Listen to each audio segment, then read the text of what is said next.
Assalamualaikum. How are you everybody? All about the world. তো কমেন্টের মাধ্যমে জানাচ্ছে এবং কি তার আগে একটু কথা বলে যাই।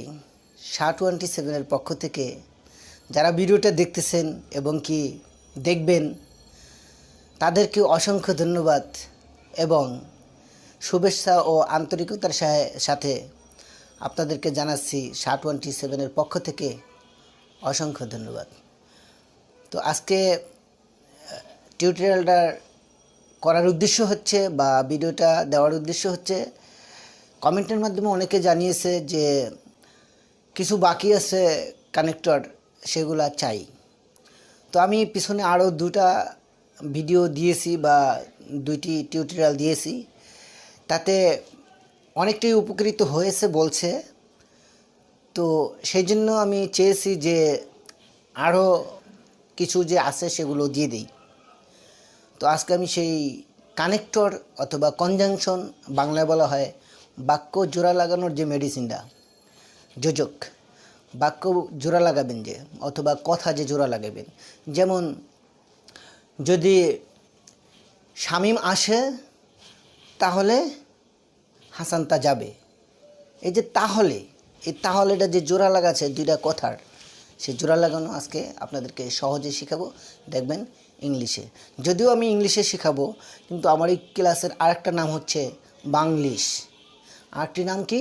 বাংলিশ। বাংলায় বলবো কিন্তু আপনারা বুঝে ফেলবেন যে ইংলিশটা কি হবে। আমি দুটা কথা বলবো, দুটার মাঝখানে ওই ইংলিশ ওয়ার্ডটা বসাই দেবেন, তাহলে আপনার কানেক্টর অথবা কনজাংশন হয়ে যাবে। এটা ইন্টারমিডিয়েটের জন্য ইম্পর্টেন্ট একটা লেসন। তো আমি কথা না বাড়িয়ে চলে যাচ্ছি, come to the point, let's go. এখানে দেখা যাচ্ছে বাক্য অথবা কথা জোড়া লাগান। আশা করি বুঝতে পারছেন। YouTube channel SHA-27 SHA-27 YouTube channel search দিলে দেখতে পারবেন আরও বিস্তারিত। কত সহজ কানেক্টর বা কনজাংশন, বুঝলে সোজা ইংরেজি মজা, শিখুন। মোবাইল নাম্বার একটু ওয়ান পিস হিসাবে দিলাম, সবাই তো ডানে দেয়, আমি না হয় একটু নিচে দিলাম। সিমিলারলি, সাদৃশ্যপূর্ণভাবে, দুটি কথার মাঝখানে যেই বাক্যের মাঝখানে এই কথাটা বসে সেখানে বসায় দেবেন। আশা করি বুঝতে পারছেন, সাদৃশ্যপূর্ণভাবে। নেক্সট, অ্যাজ এ রেজাল্ট, তোমাকে অতিরিক্ত পড়তে বলছিলাম, তুমি পড়াশোনা একটু কম করছো, তার ফলে তুমি নাম্বার কম পেয়েছো। এই যে তার ফলে, এটা হচ্ছে অ্যাজ এ রেজাল্ট অর্থ হচ্ছে ফলে, মানে ওই যে কথাটা শোনো না, তার ফলেই তুমি রেজাল্ট কম পেয়েছো বা মার্কস কম পেয়েছো। নেক্সট, কনসিকুয়েন্টলি অর্থ হলো ফলস্বরূপ। ট্রাইসেন, কনসিকুয়েন্টলি অর্থ ফলস্বরূপ। হোয়াট ডাজ লুক লাইক, এখানে আপনি যে একটু ড্যাশ দেখা যাচ্ছে সেখানে আপনি হয়তো সাবজেক্টটাকে বসিয়ে দিবেন। যেমন what does Shamim look like, Shamim দেখতে কেমন।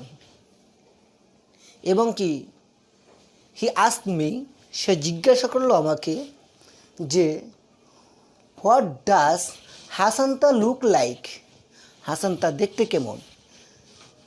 এভাবে আরও বুঝাইতে পারছেন বা বুঝতে পারছেন।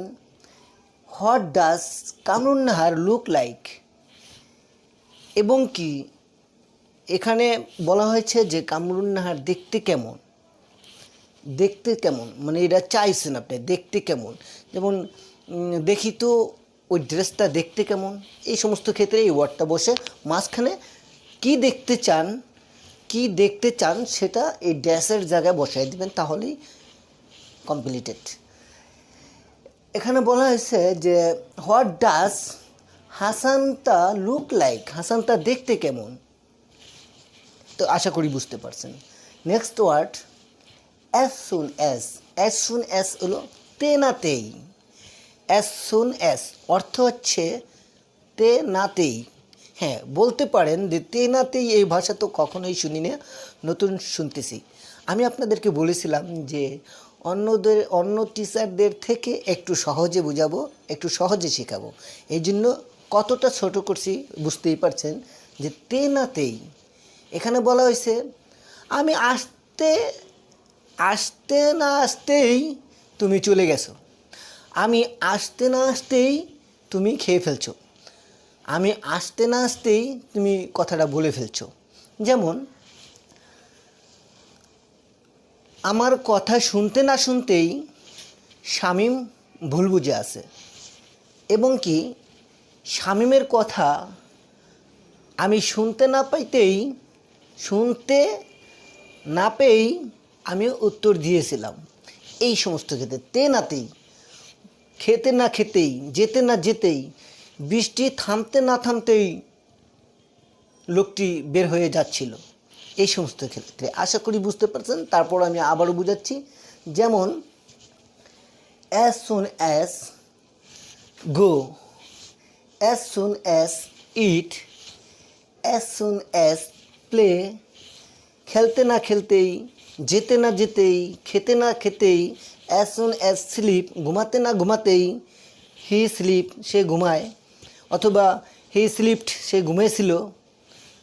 এই সমস্ত ক্ষেত্রে এগুলা বসাইতে পারবেন। এবং কি কানেক্টরের ক্ষেত্রে, কনজাংশনের ক্ষেত্রে এগুলা বসানো যায়। তারপর ওয়াজ বরণ আর বি বরণ, এই দুইটার মধ্যে যে একটা তফাৎ আছে অথবা ডিফারেন্স, হোয়াট ইজ ডিফারেন্স ওয়াজ বরণ অ্যান্ড বি বরণ? ওয়াজ বরণ অর্থ হচ্ছে জন্মগ্রহণ করা, জন্মগ্রহণ। আর বি বরণ অর্থ হলো জন্ম তারিখ। যখন আপনার তারিখ বসাবেন তখন আপনি বি বরণ, আর যখন জন্মগ্রহণের কথা বলা হবে তখন আপনি ওয়াজ বরণ বলবেন। আশা করি বুঝতে পারছেন কথাটা। Next, have to. হ্যাভ অর্থ থাকা। যেমন হ্যাভ টু, তে হবে, থাকতে হবে। Have to a computer. যেমন he has to a computer, তার একটি কম্পিউটার থাকতে হবে। অথবা আমার নিজের ক্ষেত্রে আমি, আই এবং উই, এই সমস্ত ক্ষেত্রে, অথবা ইউ, দে, এই সমস্ত ক্ষেত্রে হ্যাভ বসাবেন। যেমন I have to a mobile phone, আমার একটি মোবাইল ফোন থাকতেই হবে। এবং কি I have to a consider of শামীমের বিবেচনা থাকতেই হবে। এই সমস্ত ক্ষেত্রে বসাইতে পারবেন। যেমন থাকতেই হবে, তেই হবে। যেমন ইন দিস রুম তো হ্যাজ হবে, কারণ এটা একটা জড়বস্তু বা এটার জীবন নাই, অথবা এটা ওয়ান পিস বা এটা বহুবচনও না, এই জন্য বলছি in this room has to A bulb, in this room has to A fan, একটা ফ্যান থাকতে হবে অথবা একটা বাতি থাকতে হবে। এটা জোর দিয়ে যে কথা বলে না, জোর দিয়া, বাধ্যতামূলক থাকতেই হবে। এই সমস্ত ক্ষেত্রে হ্যাভ টু বসবে। আশা করি বুঝতে পারছেন। যিনি বুঝতে পারেন না কমেন্টের মাধ্যমে জানিয়ে দিবেন, অথবা 017259099627 এই নাম্বারে জানিয়ে দেবেন। আমি যথেষ্ট চেষ্টা করব সলভ করার অথবা সমাধান করার। নেক্সট ওয়ার্ড, হাউ অথবা হোয়াট। হাউ অথবা হোয়াট ইট লাইক, এটা কেমন, হোয়াট ইট লাইক, এটা কেমন। হাউ অথবা হোয়াট ইজও বলতে পারেন। হোয়াট ইজ বলতে গেলে দেখা যায় একটু লো লেভেলের হয়ে যায়, এই জন্য একটু ডেভেলপ করে বা একটু হাই কোয়ালিটির দিকে যেতে গেলে আপনার বলতে হবে হোয়াট ইজ না, হোয়াটস ইট লাইক, এটা দেখতে কেমন, কেমন বুঝাইছে। এই হাউ বলতে পারবেন, সমস্যা নাই, দুটো একটা বললে হবে। অ্যাজ ইফ, যেন, আমি না আসা পর্যন্ত যেন ওই লোকটা না যায়। এই সমস্ত ক্ষেত্রে যেন বসাবেন। যেমন দেখেন, অ্যাজ ইফ অর্থ হচ্ছে যেন, তুমি বেশি বেশি মনে রাখবে। যেমন এরকম বলতে পারেন, যেমন শামীম হাসানদাকে বেশি বেশি মনে রাখবে, যাতে হাসানদা তোমাকে ভুলে না যায়, যেন হাসানদা তোমাকে ভুলে না যায়। এবং কি হাসানদা বেশি বেশি মনে রাখবে যেন শামীম তাকে ভুলে না যায়। এই সমস্ত ক্ষেত্রে এই অ্যাজ ইফ বসানো যায় কানেক্টর হিসেবে বা কনজাংশন হিসেবে। Had better you had better read, তোমার উচিত ভালোভাবে পড়াশোনা। এই যে উচিত যে এই উচিতটা একটা কনজাংশন অথবা কানেক্টর বলতে পারেন। হ্যাড বেটার উচিত, আমার চা খাওয়ার চেয়ে কফি খাওয়াটা উচিত, আমার চায়ের চেয়ে উচিত হবে কফি খাওয়া। এই সমস্ত ক্ষেত্রে এই কথাগুলো বলা যায় বা লেখা যায়। নেক্সট উড রাদার অর্থ হচ্ছে বরং। উড রাদার অর্থ হচ্ছে বরং, সেম আগের যে বাক্যটা বলছিলাম ওরকমই। যেমন আমি এখন চা খাবো না বরং কফি খাবো, আমি এখন কামালের কাছে যাব না বরং শামীমকে হেল্প করব। এবং কি শামীম বলল যে আমি এখন হালিমার কাছে যাব না, নেক্সট হাসান তাকে একটু সহযোগিতা করে আসি, বরং হাসানকে একটু সহযোগিতা করে আসি। এই সমস্ত ক্ষেত্রে এই সমস্ত ওয়ার্ড বসাইতে পারেন। বিবরণ তো বুঝিয়েছিলাম। তারপর বিবরণ হলো জন্ম তারিখের ক্ষেত্রে। বিবরণের সময় জন্ম তারিখের আগে বিবরণটা লাগিয়ে দিবেন। আশা করি বুঝতে পারছেন। বাকি সেন্টেন্স, ওয়ার্ড, প্রিপোজিশন, এই সমস্ত ফ্যারাস ওগুলা সব দুই সাইডে বসাই দেবেন, কিন্তু একটু কনজাংশন হিসেবে এগুলো ইউজ করবেন। আশা করি বুঝতে পারছেন। যারা বুঝতে পারেন না কমেন্টের মাধ্যমে অথবা মোবাইল নাম্বারে জানিয়ে দিবেন। আর নেক্সট টিউটোরিয়াল অথবা নেক্সট ভিডিও পাওয়ার আগ পর্যন্ত SHA-27 সাথেই থাকবেন এবং কি আশায় থাকবেন, অপেক্ষায় থাকবেন। আমিও অপেক্ষায় আছি। আপনারা আমাকে কমেন্টের মাধ্যমে কিছু জানিয়ে দিবেন আবার নেক্সট টিউটোরিয়ালে কী দিতে হবে। আশা করি সামনের টিউটোরিয়ালে আপনারা প্রিপোজিশন পাবেন, যেটা দিয়া শব্দকে বড় বানায় বা ওয়ার্ডকে জোড়া লাগায়, অথবা অভ্যয়, যেটা বাংলায় বলে অভ্যয় ক্রিয়া, যেটা একটু বড় বানায় ওটা দেওয়া। আর কনজাংশন দিয়ে হলো দুটি কথারা জোড়া লাগায়, আর প্রিপোজিশন দিয়ে হলো দুটি ওয়ার্ড, শব্দকে জোড়া লাগায়। শব্দের আগে প্রিপোজিশনগুলো বসে। যেমন আমি বলতেছি শরীয়তপুরের, এই যে দেখেন একটা র আছে, শরীয়তপুরের একটি মানুষের কারণে বিশাল একটা ক্ষতির অগ্রসর হয়েছে। এই সমস্ত ক্ষেত্রে এগুলো বসে। প্রত্যেকটা কথার শেষে যে থাকে, এর জন্য ওয়ার্ডের শুরুতে একটা প্রিপোজিশন। এরকম বিষয় নিয়ে নেক্সট টিউটোরিয়ালে দেখা করব, নেক্সট টিউটোরিয়ালে আসবো।